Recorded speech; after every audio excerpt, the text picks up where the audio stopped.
안녕하세요. 유수연입니다. 자, 오늘 여러분들이 보실 문제들은 그러니까 2015년에 대해서 이제 2015년이 출제가 어떻게 되고 있고 앞으로 어떻게 될 것이고 하는 이제 분석 강의고요. 그리고 이거에 맞춰서 앞으로 토익 공부를 하더라도 막연하게 영어 공부나 뭐 영어 문법책 이런 것들을 파고드는 게 아니라 자, 내가 어디를 어떻게 공부해서 점수를 어떻게 올리겠다라는 전략적인 접근을 하기 위해서 준비된 강의입니다. 자, 일단 2015년 분석을 먼저 해보도록 하죠. 2015년 분석을 해보면 일단 오늘 이제 메인 강의가 파5니까 파5를 먼저 보도록 할게요. 자, 문제 자체는 이제 40문제가 이렇게 나오게 되는데 자, 이게 공부를 그냥 하면 공부가 한없이 늘어져요. 그러니까 예를 들어서 영어 공부다라고 생각해서 뭐 명사 그러면 사람 명사, 사물 명사, 가산 명사, 불가산 명사, 집합 명사, 군집 명사 이런 식으로 공부를 하다면 사정없이 늘어지거든요. 동사도 1형식, 2형식, 3형식, 4형식 이런 식으로 하시면 공부해야 되는 양은 많은데 사실 점수가 오르는 게 체감이 안 되세요. 자, 그래서 우리가 이제 기준을 좀 잡아보도록 할게요. 일단은 토익 공부를 할 때 기준은 파5 40문제는 우리가 기준을 뭘로 잡냐면 품사로 잡아요. 자, 그래서 하나, 둘, 셋, 넷, 다섯, 여섯, 일곱, 여덟 개까지 해가지고 얘네들 자 분사라는 건 이제 준동사를 포함해서 우리가 보도록 할게요. 8개 정도를 놓고 자 얘네들을 줄을 세워서 들어가시는 거예요. 그러니까 40문제를 무조건 모의고사를 많이 풀어서 뭐 풀다 보면 늘겠지 이렇게 막연하게 하시는 게 아니라 자, 매달 명사가 생각보다 굉장히 많이 나옵니다. 특히 2015년에는 명사 문제의 비중이 상당히 많아졌다라고 보실 수 있는 게 어휘 비중이 늘면서 이제 상당히 많아졌고요. 그 다음에 대명사가 매달, 그러니까 명사가 한 7에서 8문제, 대명사가 2문제에서 3문제, 그리고 동사가 7에서 8문제, 분사가 자 2문제 평균, 준동사 포함해서 투부정사, 동명사까지 다 들어가서요. 2문제 나오고 형용사 5개에서 6개, 부사 7개에서 8개, 전치사가 비중이 좀 늘었죠. 4개에서 6개까지 나오고요. 접속사도 4개에서 5개 정도까지 나옵니다. 그러면 우리가 자꾸 문제집만 늘어놓고 풀지 말고 일단은 재정비를 좀 한번 하시고요. 그러니까 토익 시험에 명사가 8문제가 나온대요. 그러면 뭐가 8문제가 나오는지 한번 돌아보시고 자 대명사도 2문제, 3문제가 나오면 뭐가 2문제, 3문제가 나오는지를 한번 생각해 보고 그래서 전체적으로 한번 잘라서 자 정리 정도를 한번 한 후에 그 다음에 문제집을 풀더라도 풀으셔야 되거든요. 그래서 2015년 경향 분석을 해보면 이렇게 8개로 나누어 줄 수가 있다.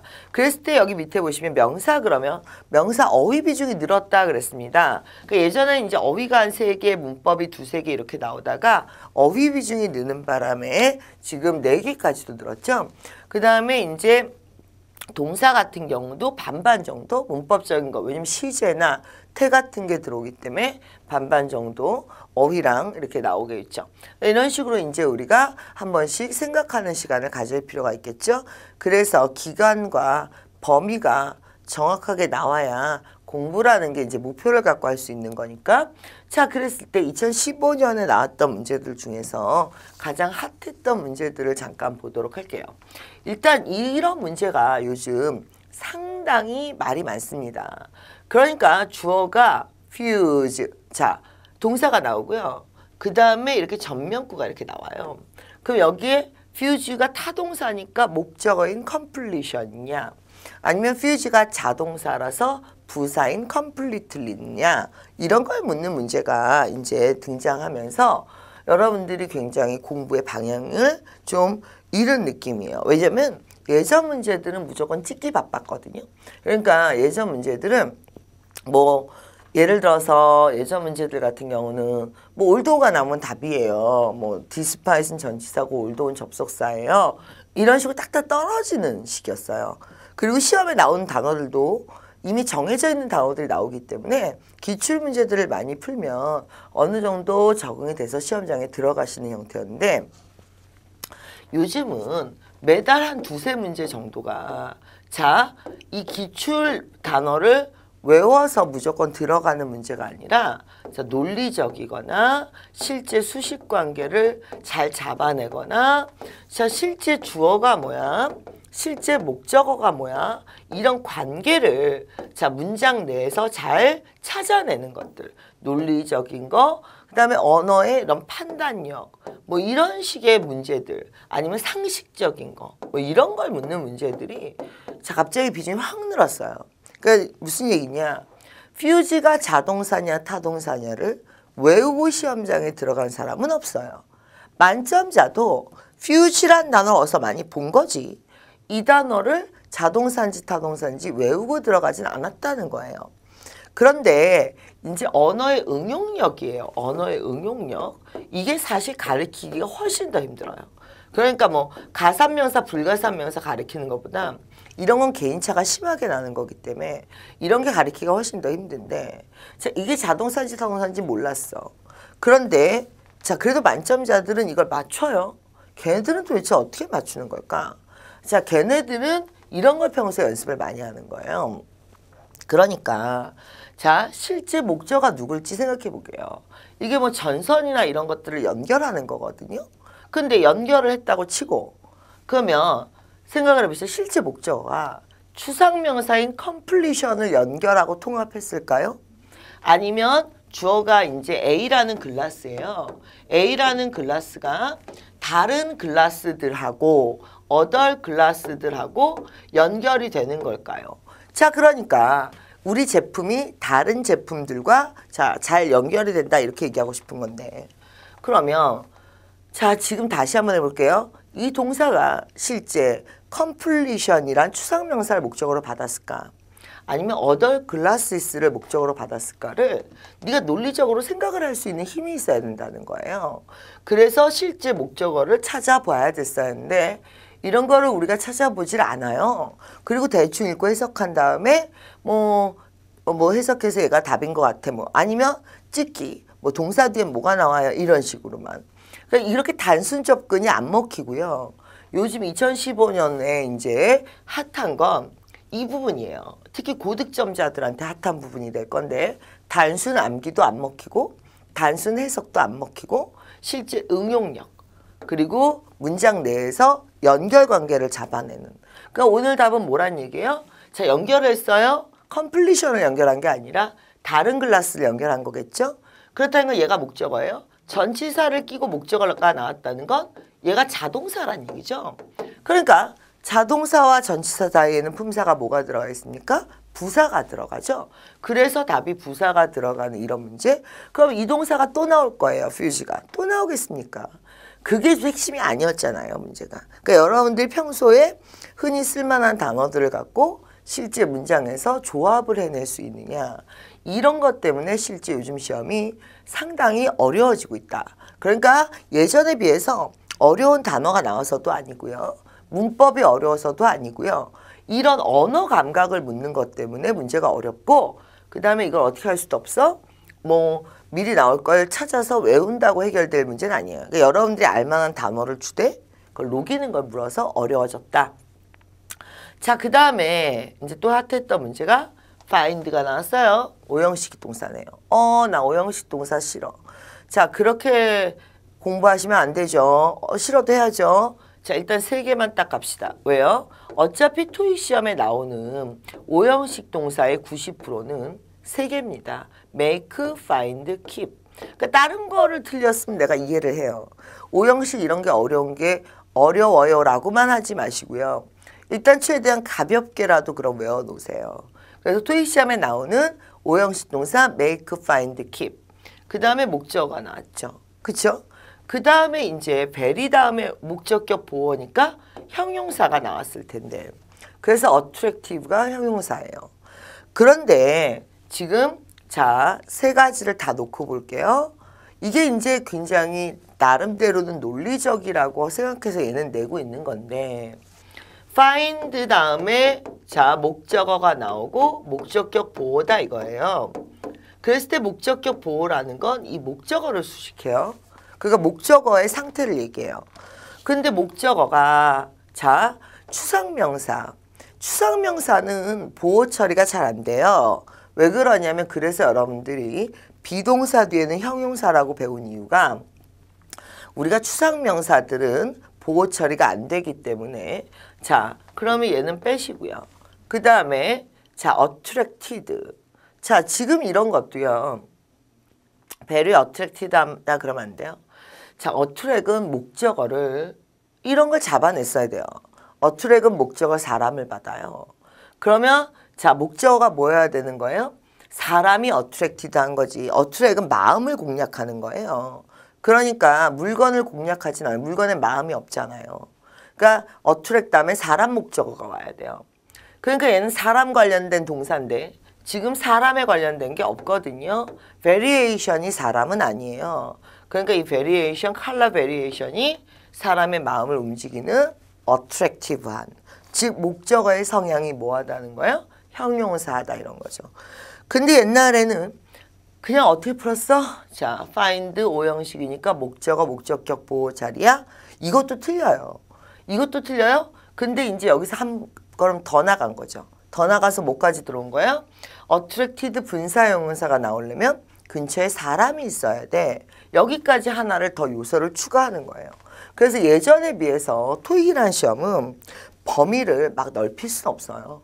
여태까지 안 나왔던 것을 새로이 자꾸 출제할 수는 없고 출제됐던 것을 출제시켜야 되는데 그 대신에 그거를 2중, 3중으로 복합적으로 걸어버린다는 거죠. 그러니까 옛날에는 attract이 사람 목적어 받아요가 따로 나오고 find가 오형식이 따로 나오고 각각 한 문제씩이었는데 요즘은 시험이 어려워진 이유가 한 문제 내에 두세 가지를 복합적으로 녹인다는 거예요. 그래서 예전에 비해서 여러분들이 어렵다고 느끼는 거죠. 그러니까 조심해야 되는 건 아예 새로운 건 없다. 아예 새로운 건 없는데 어떻다? 이거를 섞는다. 그래서 논리적으로 차근차근히 따지는 능력을 묻는다. 지금 보시면 여기에 자 드라이버스 주어 그 다음에 동사 목적어가 나왔어요. 자 그럼 동사가 추가됐죠? 동사가 추가되면 뭐나 뭐가 있어야 됩니까? 접속사나 관계대명사가 있어야 동사가 추가되죠. 문장의 동사가 하나, 문장의 동사가 둘, 그러면 이런 기본 페어 그러니까 문장에 품사가 명사가 추가돼 전치사 주세요. 주어 동사가 추가돼 그럼 접속사나 관계대명사 주세요. 이런 식의 배열을 묻는 문제 차근차근히 자 이런 문제들이 이제 많이 나왔었고요. 그 다음에 이제 시제 문제인데 자 will speak 그랬어요. 그랬을 때 자 주어가 지난주에 무엇을 했느냐 그랬는데 last week 그랬거든요. 여기를 보고 있으면 미래 같지만 지난주에 참석한 거니까 그래서 이제 시제 문제가 요즘 꼭 빠지지 않고 꼭 나와요. 그럼 시제 문제들은 자 문장 중에 이용할 수 있는 게 뭐냐, 뭘 이용해서 풀어야 되냐 이런 거 좀 생각해 보셔야 되고요. 자, 그 다음에 이제 요번에 많이 여러분들 틀리시는데 부분관계 대명사라는 문제죠. 자, 그럼 이것도 마찬가지예요. 그냥 부분관계 대명사 이론을 물어봤다기보다 일단은 이걸 공부할 때 차근차근 해보자고요. 문장에 동사가 두 개가 있어요. 문장에 동사가 두 개가 있다는 건 접속사나 관계대명사가 있어야 된다는 얘기예요. 이렇게 차근차근히. 그런데 지금 여기에 자 뭐가 없느냐라고 얘기했을 때 자 이거 잘못 들어왔네요. 동사 목적어가 들어왔었을 텐데 그래서 주어가 없었어요. whose는 완전한 문장을 받아요. 그러면 to of which가 답이에요. 자 이런 문제인데 여기서 이제 문법을 하나 배워보죠. 예전에 비해서는 문법이 짜잘짜잘한 게 많이 들어오는 편이에요. 그러니까 짜잘짜잘한 게 많이 들어온다는 게 무슨 뜻이냐? 자, 예를 들면 이런 문장 한번 볼게요. There were 60명이 있었는데 60명 중에 자, some of가 자, 어떻게 됐어? have left예요. 떠났어요. 이런 문장이 있다 칩시다. 그런데 A에 뭐가 나옵니까? B, C, D 이렇게 하면 A에 them이 나오거나 자, which가 나오거나 whom이 나오거나 아니면은 that이 나오거나 자, 지금부터 시작해 보죠. 이론만 배우시면 토익에서는 응용이 안 돼요. 그래서 토익에서는 문법을 배울 때 항상 문제를 놓고 응용 문법을 배우셔야 돼요. 자, 그런데 문장의 동사가 자, 두 개가 있어요. 이렇게. 문장의 동사가 두 개가 있다는 것은 대명사는 안 된다는 얘기예요.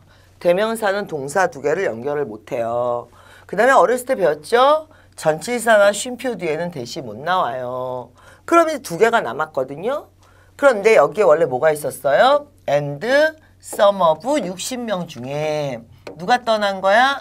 60명이 다 떠난 게 아니라 60명이 일부가 떠난 거죠. 그 and하고 60명이 생략되고 관계대명사가 나오는데 선행사가 누구예요? 60명인 거죠. 사람인 거죠. 사물이 아니라. 자, 이런 식으로 들어오는 그러니까 문법이 자, 아예 문법을 맘먹고 내겠다 그러면 이렇게 딱 하나의 틀을 딱 잡아서 세련된 자잘한 작은 하나의 문법을 딱 노리고 들어와요. 그러니까 이렇게 디테일하게 공부를 안 하신 분들은 관계대명사가 후야 휘치야 이러다가는 날 새는 거고 내가 맘먹고 관계대명사 공부하겠다. 그런 관계대명사가 시험에 나온 문법들을 다 챙겨서 정리를 한번 한 다음에 몇 가지가 나와 그 중에 몇 번째 용법이야 이런 식으로 아주 디테일하게 들어가셔야 돼요. 그래서 문법이 다시 한번 얘기합시다. 그냥 전반적으로 배열하는 게 나오거나 아니면 아주 디테일하게 스킬이 들어가 줘야 되는 그런 문법이 나온다. 자, 그 다음에 이것도 마찬가지죠. 지금 보시면 동사의 개수가 늘어나는 거. 동사가 늘어나면 접속사나 관계대명사가 있어야 한다. 뭐 이런 거죠. 근데 지금 이런 것도 명사짜리 문제였으니까 자, 이런 문제들이 많이 나오고 있다. 그 다음에 이제 어휘로 가볼게요. 어휘는 자, 그냥 뜻이 아니라 자, 지금 예를 들면 동사 어휘가 나왔어요. 그러면 A, B, C, D가 동사 어휘인데 동사 어휘는 뜻만 갖고 들어오시는 게 아니라 자, 뭘 갖고 들어와야 돼요? 어휘 강의는 자, 언제 누구와 그러니까 어떻게 자, 관련 목적어가 뭐야? 관련 전치사가 뭐야? 이런 것들을 갖고 들어오는 거예요. 그러니까 make가 사역동사예요. 사역동사면 목적어를 끼고 동사 원형이 나오겠죠. 그러면 저렇게 동사 원형을 바로 받을 수 있는 동사가 뭐예요? help가 바로 동사 원형을 받을 수 있죠. 그러니까 내가 지금 얘기하고자 하는 게 make의 뜻이 아니에요. make 뒤는 어떻게 생겼냐고요. 자, 두 뒤에 목적어 있어야 되겠죠? 자, 바로 이렇게 동사를 받을 수 있는 이 배열에 대한 걸 묻는 게 토익의 동사 문제예요. 명사. 자, 명사도 이 단어 뜻들을 얘기하고자 하는 게 아니라요. 뜻은 다 알만한 단어들이에요. 근데 왜 준 거야? 자, 이렇게 출제 포인트에 걸려요. 아무 명사나 투부정사가 이렇게 수식하는 게 아니라 미래형 명사. 그러니까 투부정사 자체가 어떤 의미를 가져요? 미래 의미를 가져요. 예를 들면 There is a book to read. 자, 읽었다는 거예요? 앞으로 읽을 거라는 거예요? 앞으로 읽을 거라는 거죠. 이런 식으로 토익은 자, 출제 포인트 정확히 제시를 해요. 답을 결정하는 부분을 제시해요. 자, 다시 투부정사는 무슨 형이다? 미래형이다. There is a book to read는 이미 읽었다는 게 아니라 앞으로 읽을 책이에요. 그럼 이 명사들이 무슨 명사가 나와야 되느냐? 계획, 아니면 미래, 아니면은 뭐 노력, 자, 시도 이런 애들이 나와야 뒤에 투부정사를 받아요. 그러니까 plan to do, decision to do, 아니면은 뭐 effort to do. 자, 그럼 그런 거랑 관련된 명사가 뭐냐? 이렇게 물어본 거예요.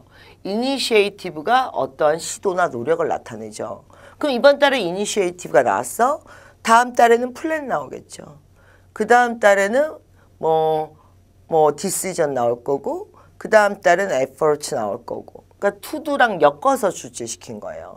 그래서 토익의 어휘는 앞으로 저랑 이제 이렇게 강의를 하거나 혹은 여러분 독학을 하실 때에도 뜻을 외우는 건 별 의미 없는 거예요. 왜냐면 뜻은 뭐 어디서 많이 본 걸 줘요. 그러니까 앞뒤가 어떻게 생겼느냐, 뭘 노리고 나오는 거냐 이런 걸 잘 보셔야 돼요.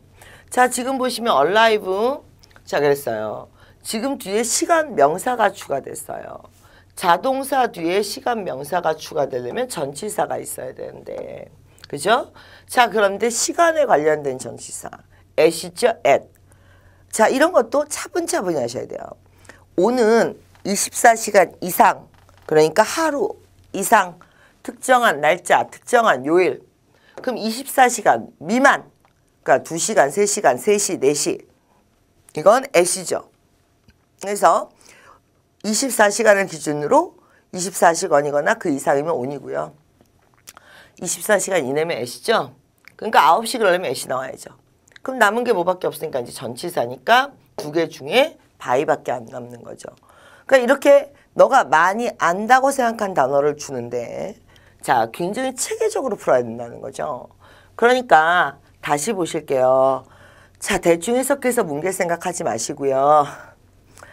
9 a.m. 시간 명사.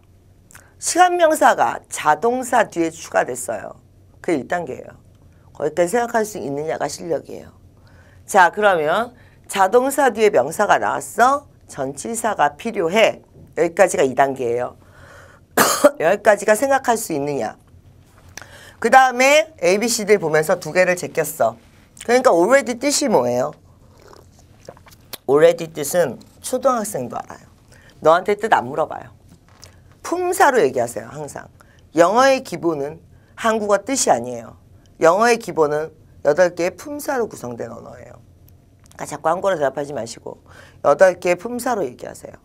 자, 그러면 earlier 형용사 부사, already 부사 필요 없어요. 전치사가 2개가 남았어. 다음. 그 다음에 3단계가 뭡니까? 3단계가 그래 전치사야. 그런데 on에 대해서 얘기해봐. 그럼 줄줄 나와야죠. 애시 좁은 장소 24시간 미만.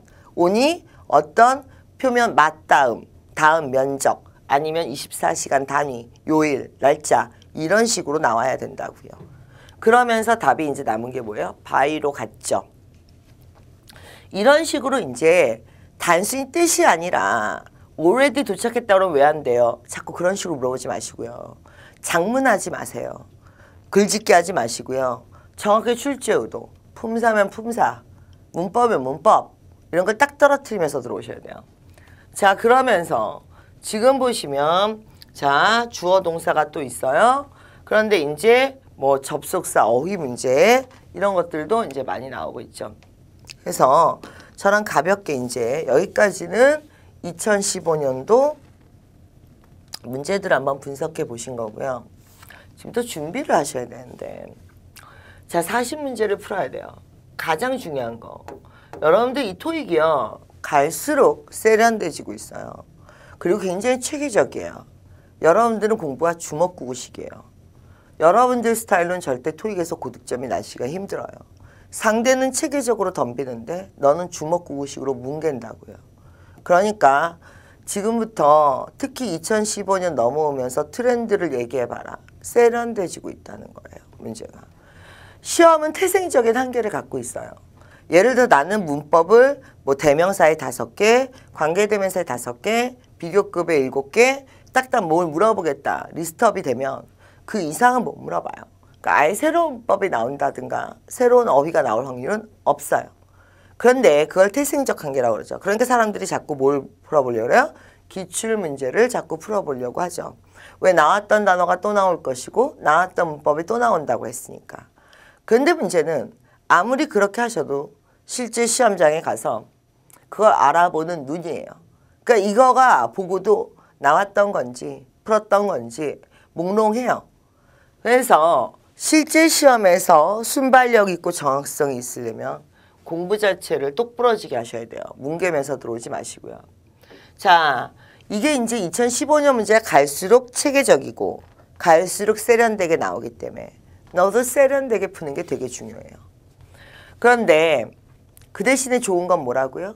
그 대신 좋은 건 기존의 문법, 기존의 어휘 리스트에서 크게 벗어나진 않아요. 자, 그러면 체계적이고 세련돼진다는 게 무슨 뜻이냐? 일단 모든 문제는 20초 단위로. 자, 일단 무조건 구조 분석 먼저 들어갑니다. 난 구조 분석 연습 안 했어요. 하세요. 구조 분석 연습 안 하시는 분들은 절대 고득점 못 나옵니다. 구조 분석이란 건 아주 디테일한 건 아니고 크게 여기까지 주어, 여기까지 동사 이런 식으로 들어가는 거예요. 두 번째, ABCD 품사 좀 보세요. 여러분들이 이게 토익이요. 공부 안 하려고 맘먹으면 한없이 안 할 수 있고 하려고 맘먹으면 끝이 없는 거예요. 왜? ABCD가 뜻을 안 물어보니까. ABCD의 품사를 잡아내는 게 우리랑은 안 맞아요. 왜 안 맞느냐? 그게 우리는 수능 10년 동안 수능 공부하면서 자 해석을 해서 이해를 하고 허구한 날 번역만 하고 있었다고. 그러니까 우리나라 말로 바꾸는 작업을 하고 있었다는 거죠. 근데 영어는 이게 영어의 기본이 한국어가 아니고 품사다 보니까 8개의 품사의 배열을 자꾸 앞에는 명사가 있어 뒤에는 동사가 있어 이런 것들을 자꾸 물어보게 되죠. 자, 그 다음에 여기에 관련 문법은 다양한 게 나오진 않아요. 그러니까 체계적으로 잘 정리만 하시면 돼요. 대략 60개에서 80개 정도 되는 문법이 있어요. 패턴이라고 하는 것들이에요. 얘만 정리하시면 되고요. 자, 이게 사실 좀 어렵다고 봐야 되는데 여러분들한테 문장 중에는 무엇이 있다? 반드시 답을 결정하는 단어가 있는데 얘를 연결해서 푸는 걸 습관을 들이셔야 돼요. 자, 이게 네가 얼마나 논리적이냐. 이게 요즘 2015년의 코드예요. 그러니까 네가 얼마나 논리적으로 사고할 수 있느냐, 뭐 판단력이 있느냐, 뭐 언어를 조합하는 능력이 있느냐, 상식도 좀 있어야 되고 비즈니스 마인드도 있어야 되고 이런 복합성을 요구를 하기 때문에 이게 이제 가장 핫하다. 그 다음에 어휘는 토익 시험에 나오는 어휘가 맨날 거기서 거기예요. 그러니까 1200개를 공부를 할 건데 뜻은 말고 무엇을 공부하셔야 돼요? 언제 누구와를 위주로 공부해야 한다. 그랬을 때 자, 출제 포인트를 공부하시는 거예요. 자, 그러면 여러분들 사이트를 보시면 사이트에 뭐가 있느냐? 어휘 1200 무료 강의가 있어요. 그러니까 이거를 보시고 나면 어휘 1200 무료 강의를 보면서 어휘에 대해서는 좀 더 고민을 해보셔야 돼요. 그럼 제일 먼저 뭐부터 해야 되느냐? 주어 끊고 자, 주어 여기 있네요. 주어 끊고 decide to approve 끊고 목적어 끊고 자, 그러면서 여기에 주어, 동사, 목적어가 다 나왔는데 주어, 동사, 목적어가 다 나왔는데 뒤에 뭐가 나왔어요? 또 동사가 나왔어요. 부사는 좀 빠져봐. 근데 ABCD가 대명사예요. 그러면 이거는 뭐예요? 이렇게 물어보면 자, 여러분들 한 번도 대명사 공부 제대로 안 하셨죠? 이게 문제예요. 그러니까 팔품사를 기준으로 자, 난 명사를 알아. 그래요? 토익 시험에 나오는 명사에 대해서 얘기해 보세요. 이런 게 난 대명사를 알아. 자, 이런 게 힘든 거예요. 대명사 알아? 그래요? 토익 시험에 나오는 대명사는 총 5개예요. 이거에 대해서 얘기해 보세요. 그러니까 얘는 자로 잰 것처럼 들어오는 거예요. 어리버리하신 분들은 그러면 뭉개다가 시간 다 가요. 자, 그래서 지금처럼 이제 문제가 자꾸 세련돼질 때일수록 기초가 상당히 중요한 거죠. 자, 대명사는 1번 격이나 선행사가를 물어봐요. 오늘 뭐 지금 문제 다 설명을 못하니까 2번 뭘 물어보느냐? 자, 그 다음에 물어보는 건 대명사는 소유 대명사를 물어봐요. 3번 부분 대명사를 물어봐요. 4번 부정 대명사를 물어봐요. 5번 자 하면서 이걸 배웠어. 그런데 자, 지금 동사 앞자리예요. 여기서 여러분들이 뭘 하게 되느냐? 자, 여기 좀 보실게요. 동사 앞자리니까 자, 아원 안 돼요. 왜? 그러니까 이때 잘 배웠어야 돼. 뭘 잘 배웠어야 돼? 이때 자, 소유격은 영어에서 대명사라고 취급을 안 해요. 소유격은 형용사라고 그러는 거예요. 형용사 뒤에 동사가 나오진 않아요. 다음, 얘를 빼죠? 왜? 우리가 격을 배울 때 목적격 뒤에 동사 나온다고 배우진 않아요. 자, 그러면 그냥 봐도 동사 앞에는 무슨 격이 나온다고 배울까요? 위, 주격이 나오겠죠. 그런데 아까 제가 이런 얘기 했어요. 요즘 토익 시험은 한 번에 하나를 물어보는 게 아니라서 힘들다 그랬습니다. 그럼 이번엔 또 뭘 해야 돼요? 관계대명사를 하셔야 돼요. 관계대명사도 토익 시험에 나오는 게 5개예요. 그러니까 이런 것 식으로 이렇게 딱딱 머릿속에 정리가 돼 있어야 돼. 그 중에 관계대명사 중에 지금 목적격 생략을 또 따로 공부했어야 되는 거예요. 목적격 생략. 지금 보시면 자, 동사가 늘어났다는 것은 여기에 뭐가 있었다는 겁니까? 동사가 늘어났다는 것은 여기에 접속사나 관계대명사가 있었다는 것이죠. 그런데 접속사나 관계대명사가 없는데요. 없을 리가 없죠. 그냥 숨은 거죠, 지금. 걔가 없었으면 동사가 없었겠죠. 즉, which가 죽었다는 얘기죠. 자, which가 죽고, 자, 주어, 동사 이렇게 나왔다는 얘기예요. 선생님, 목적어가 없어요. 자, 우리가 디스커스 했어요. 무엇을? 컨트랙을. 그러니까 얘가 실제 목적어인 거죠. 그러면 이게 무슨 격 관계대명사라고 얘기하겠습니까? 목적격 관계대명사라고 얘기하겠죠. 이게 관계대명사 용법 중에 정확하게 뭘 물어본 거예요? 관계대명사 목적격 생략을 물어본 거죠. 그러면 이걸 그냥 푼 게 아니에요. 대명사 이론과 관계대명사 이론을 정확하게 따져서 넣고 풀어왔죠. 그런데 2015년 문제들은 대충 뭐 문제 많이 풀어봐서 이게 답이었어? 이딴 식으로는 못 들어가기 때문에 어떻게 하셔야 됩니까? 기초공사를 잘 해놓으셔야 돼요. 자, 그러면 관계대명사도 자, 지금 제가 아직 다 안 썼어요. 왜? 오늘 문법 강의가 아니니까.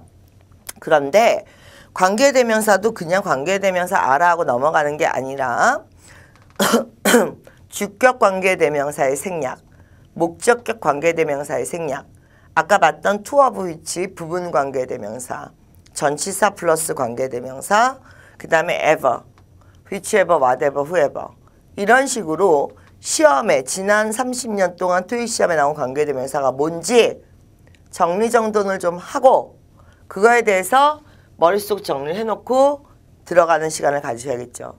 자, 그래서 지금 일단은 우리가 2015년 예상 문제를 하나를 풀어봤는데 자, 2015년 문제들은 어렵다기보다는 머리가 잘 굴러가야 된다는 얘기예요. 그러니까 많이 봤던 것들이 나오되 논리적으로 사고해야 하며 한 번에 2개 이상씩 복합적인 요소를 갖고 들어온다. 그래서 우리가 디스커스한 거예요. 무엇을? 컨트랙을. 관계대명사 목적격 생략까지 들어간 거죠. 그러니까 대명사의 1번, 그 다음에 관계대명사의 목적격 관계대명사 생략 2가지 문법이 개입이 됐고요. 전체적으로 구조 분석이 들어간 거죠.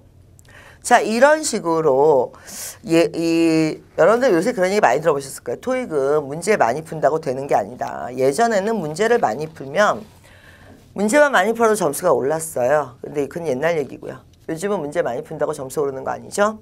그래서 하나를 풀더라도 끝까지 박박 긁어먹으면서 들어가야 돼요. 그래야지 나중에 실전 감각이 생깁니다. 일단은 여러분들 숙제가 자, 지금 다음 시간까지 지금 첨부 파일로 40문제가 올라가 있을 겁니다. 자, 그래서 이 40문제를 미리 풀어보는데 수능 스타일로 풀지 마시고요. 자, 2015년 예상 문제죠. 자, 수능 스타일로 풀지 말고 지금 저 5단계를 이용해서 풀어보세요. 머리는 먼저 굴려보셔야죠. 먼저 굴리고 그 다음에 제가 이제 다음 강의 때부터 하나하나 정리를 들어가면 그거에 맞춰서 우리가 같이 어디까지는 내가 알아, 어디부터 내가 몰라 이런 식으로 들어가 보도록 하죠. 자, 오늘 일단 여기까지 하도록 하겠습니다. 수고하셨습니다.